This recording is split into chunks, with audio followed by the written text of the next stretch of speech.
Hello friends, இன்றைக்கு இந்த வீடியோவில் 2025க்கு 50,000 புதிய இலவச மின் இணைப்புகள் வழங்கப்படும் அப்படின்னு சொல்லியிருக்காங்க.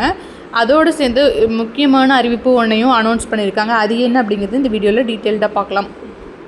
விவசாயத்தில் உற்பத்தியை மேம்படுத்தவும் விவசாயிகளின் வருமானத்தை அதிகரிக்கவும் பல்வேறு விதமான நடவடிக்கைகளை அரசு மேற்கொண்டு வருகிறது.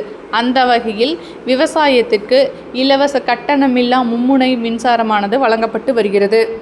விவசாயத்துக்கு தேவையான இந்த மின்சாரத்தினை முற்றிலும் இலவசமான மின்சாரம் மற்றும் 10,000, 25,000, 50,000 என பே பண்ணி இந்த மின் இணைப்பை வாங்குவது அல்லது தட்கல் முறையில் வாங்குவது மற்றும் சிறப்பு பிரிவினருக்கான மின்சாரமானது. அதுக்கடுத்தது இப்போ பார்த்திங்கன்னா ரீசெண்டாக இந்த ஒருங்கிணைந்த பண்ணையம் மூலம் மின் இணைப்பினை பெறுவதுன்னு பல வகையில் மின் இணைப்பினை விவசாயிகளுக்கு கொடுத்துட்டு வர்றாங்க.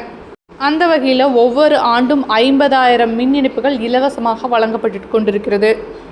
தற்போது வழங்கப்படும் இந்த வழங்கப்பட வேண்டிய மின் இணைப்பு காலதாமதம் ஆகிறது. எதுன்னு அப்படின்னா அதுக்கான முக்கியமான ரீசன் மின்மாற்றிகள், மின் கம்பங்கள் பற்றாக்குறை, கொள்முதல் தாமதம் காரணமாக தான் டிலே ஆகிருக்குதுன்னு சொல்லியிருக்காங்க. ஆனாலும் கண்டிப்பாக இந்த மின் இணைப்புகள் வழங்கப்படும் அப்படின்னு சொல்லியிருக்காங்க. வருகின்ற சட்டசபை தேர்தலில் இன்னும் அதிகமான இலவச மின் இணைப்புகள் வழங்கப்படுவதற்கான அறிவிப்பு வரலாம் அப்படின்னு சொல்லிட்டு இருக்காங்க. இந்த நிலையில் இன்னொரு முக்கியமான இன்ஃபர்மேஷன் என்ன அப்படின்னா, சோலார் மின் இணைப்பு வாங்கினவங்க, அதாவது சோலார் பேனல் அமைக்கிறதுக்கு 75% கவர்மெண்ட்லேருந்து சப்சிடி கொடுத்துட்டு இருந்தாங்க. அவர்களுக்கு இலவச மின்சாரம் இனிமேல் கிடைக்காதுன்னு சொல்லிட்டு இருந்த நிலையில் தற்போது எழுந்த கோரிக்கைகளின் அடிப்படையில் மீண்டும் பரிசீலனை செய்து அவர்களுக்கும் இலவச இந்த மும்முனை மின்சாரமானது வழங்கப்படும் அப்படிங்கிற மாதிரி சொல்லிட்டு இருக்காங்க. இதில் ஏதாவது உங்களுக்கு டவுட்ஸ் இருந்தால் கமெண்ட்டில் லீவ் பண்ணுங்கள்.